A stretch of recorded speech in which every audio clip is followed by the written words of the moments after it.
నమస్తే అందరికీ. ఇక నిన్న మొన్న పాప గురించి వీడియో పెట్టిన కదా. ఇక అయితే ఏమైందంటే యాక్చువల్గా పాపకి వేరే వైరల్ ఫీవర్లు అట్లాంటివి చాలా ఇది వచ్చినాయి, కానీ అప్పుడప్పుడు వచ్చేది, కానీ ఇట్లా ఎప్పుడు ఇట్లాంటి ఇష్యూ రాలేదన్నట్టు. అందుకే కొంచెం భయపడ్డాం అన్నట్టు.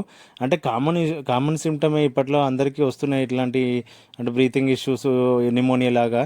సో కాకపోతే ఈమెకి ఒక్కసారి ఫస్ట్ టైం అట్లా వచ్చేసరికి కొంచెం బ్రీతింగ్ అంటే స్టమక్ మొత్తం బాగా ఇట్లా ఎక్కువ ఫాస్ట్ బ్రీతింగ్ అయ్యేసరికి కొంచెం భయపడ్డాము.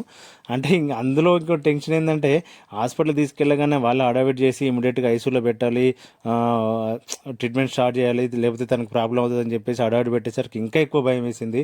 ఎందుకంటే ఫస్ట్ టైం నేను అంత పాప విషయంలో అంత అది సివియర్గా అనేసరికి చాలా భయపడ్డాను. ఇక అప్పటికి వేరే హాస్పిటల్ ఇన్ని వేలు అన్ని వేలు 20,000 30,000 అంటే అప్పటికి 2 3 హాస్పిటల్ తిరిగినాం, కానీ ఇక ఫైనల్గా ఏదో ఒక హాస్పిటల్ అని చెప్పేసి మన బోడుప్పల్ అంకుర్ హాస్పిటల్లో చూపించినాం అన్నట్టు. ఇక వాళ్ళు 44,000 బిల్ వేసారు అప్పటికే. ఏదైతే ఉంది, కాకపోతే ఫస్ట్ టైం కదా తనకి కొంచెం సెట్ అయితే చాలు అనే ఉద్దేశంతో తీసుకుపోయినాం.